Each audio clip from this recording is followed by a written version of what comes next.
नमस्कार दोस्तों, जय हिंद। आज आपसे एक सवाल पूछने आया हूं। सवाल यह है कि आप सभी लोग एक पत्रकार से क्या उम्मीद रखते हैं, और जब पत्रकार अपनी उम्मीद पे खरा नहीं उतरता है तो आप उसे किस तरह से नवाजते हैं, किस तरह से गाली देते हैं, किस तरह से किन किन शब्दों के साथ कोसते हैं। आपने कभी सोचा है कि एक पत्रकार को ईमानदारी से पत्रकारिता करने के लिए क्या क्या झेलना पड़ता है? मुकदमे किसी पत्रकार के गहने की तरह होते हैं। अगर कोई पत्रकार सच्ची पत्रकारिता कर रहा है तो कब उसके ऊपर मुकदमा लाद दिया जाएगा, कब उसको देशद्रोही साबित कर दिया जाएगा, कब उसके ऊपर एनएसए लगा दिया जाएगा, ये समय समय पर कुछ सरकारों ने अपने कारनामों के साथ यह साबित किया है। मेरे जहन में कई सारे सवाल हैं और उन सवालों का आपसे जवाब आज मांगने आया हूं। क्या वाकई में पत्रकारिता जितना आसान आप लोग समझते हैं, जितनी आसानी से यह वीडियो आप लोग देख रहे हैं, अपना मोबाइल फोन आपने उठाया होगा और उस आपके मोबाइल स्क्रीन पे यह वीडियो अभी चल रहा होगा और आप देख रहे हैं और मेरी बातों को सुन रहे हैं, लेकिन यह क्या पेशा इतना ही आसान है जितनी आसानी के साथ मैं यहाँ पे बोल रहा हूं और आप उसको सुन रहे हैं? बोलना बहुत आसान है, लेकिन क्या बोलना है और किस तरह से बोलना है और सच बोलने का साहस करना, ये बहुत ही मुश्किल काम है। ये सबकी बस की बात नहीं है। शायद इसी वजह से चाटुकार, पत्रकार, गोदी मीडिया जैसे शब्द प्रचलन में आए होंगे। और आज मैं जिस व्यक्ति के बारे में बात करने जा रहा हूं, उस व्यक्ति की कहानी भी आपको रुला देगी। बहरहाल यह मामला कोर्ट में है और जिस व्यक्ति की बात करने जा रहा हूं वो बेल पर 28 महीनों बाद बाहर हुए हैं। यह बात है हाथरस कांड के समय की। हाथरस कांड हमारे देश को शर्मसार कर दिया और हाथरस कांड के समय में कई सारे पत्रकारों के ऊपर मुकदमा किया गया। जब संविधान बनाया गया तो संविधान इसलिए बनाया गया था ताकि सरकारें तानाशाही न कर पाए। लेकिन तब क्या होगा जब संविधान और कानून का सहारा लेकर ही वो सरकारें किसी पत्रकार को, किसी आम नागरिक को, किसी समाज सेवक को टारगेट कर ले, उन्हें जेल में बंद कर दे। कई बार ऐसा हुआ है और ये बात सिर्फ वर्तमान की नहीं है, यह बात भूतो, वर्तमान और शायद भविष्य में भी होगी। अब हम मुद्दे पे आते हैं। मुद्दा है दरअसल सिद्दीक कप्पन का। पत्रकार सिद्दीक कप्पन जमानत पर जेल से रिहा हुए हैं और उनके ऊपर देशद्रोह, हाथरस कांड में हिंसा फैलाने का आरोप लगाया गया था। यह आरोप स्थानीय उस समय के वहां की पुलिस प्रशासन के द्वारा लगाया गया था, लेकिन अभी 28 महीने बाद कप्पन जेल से बाहर है और उनको बेल मिल गई है। पूरा मामला हम जान लेते हैं। पीएफआई से संबंध रखने के आरोप में लखनऊ की जेल में कप्पन को बंद किया गया था।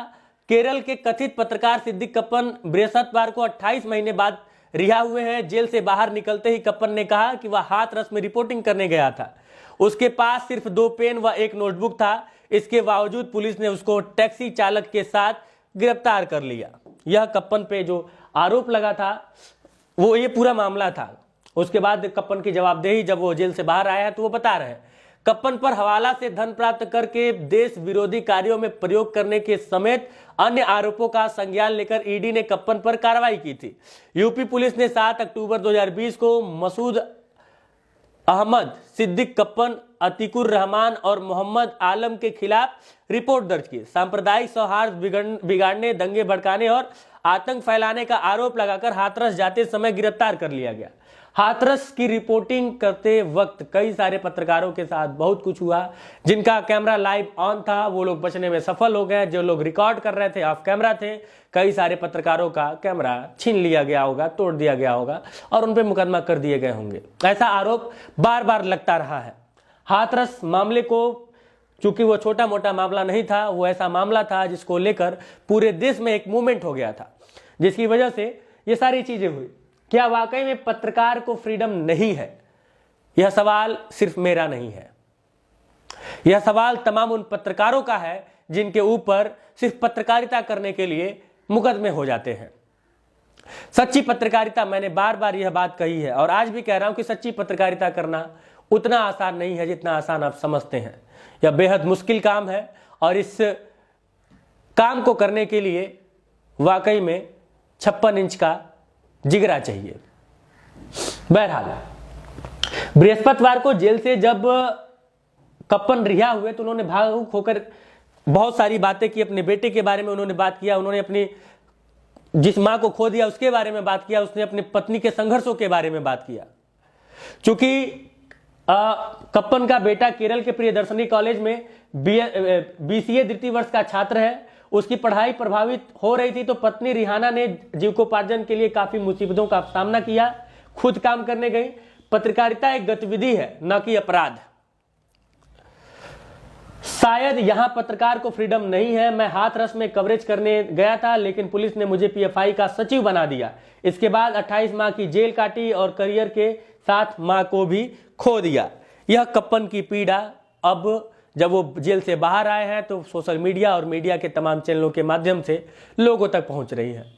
कप्पन का यह मूवमेंट, पत्रकारिता, और क्या वाकई में कप्पन PFI के एजेंट थे? क्या वाकई में कप्पन देश विरोधी गतिविधियों में शामिल थे? क्या वाकई में कप्पन के ऊपर जो आरोप लगा है वो सच है? ये तमाम सवाल समय के लिए छोड़ देते हैं, लेकिन यह सवाल जरूर रहेगा कि क्या कोई पत्रकार आसानी से पत्रकारिता कर ले रहा है? यदि कोई सच्चा पत्रकार है तो क्या उसको इस देश में सच्ची पत्रकारिता करने की आज़ादी है? और मुझे फिर से रवीश कुमार की एक बात याद आ रही है, जब वो NDTV में छोड़ते हुए बोले थे कि भारत में पत्रकारिता का कभी स्वर्णिम युग था ही नहीं, लेकिन भस्म दौर भी नहीं था। तमाम सवाल है, कमेंट बॉक्स में उनका जवाब आपके माध्यम से जरूर चाहूंगा। बाकी पत्रकारों के ऊपर हो रहे मुकदमे को लेकर आप क्या सोचते हैं, कमेंट बॉक्स में हमें कमेंट करके जरूर बताइएगा। मिलते हैं नए वीडियो में नए मुद्दे के साथ, तब तक के लिए जय हिंद।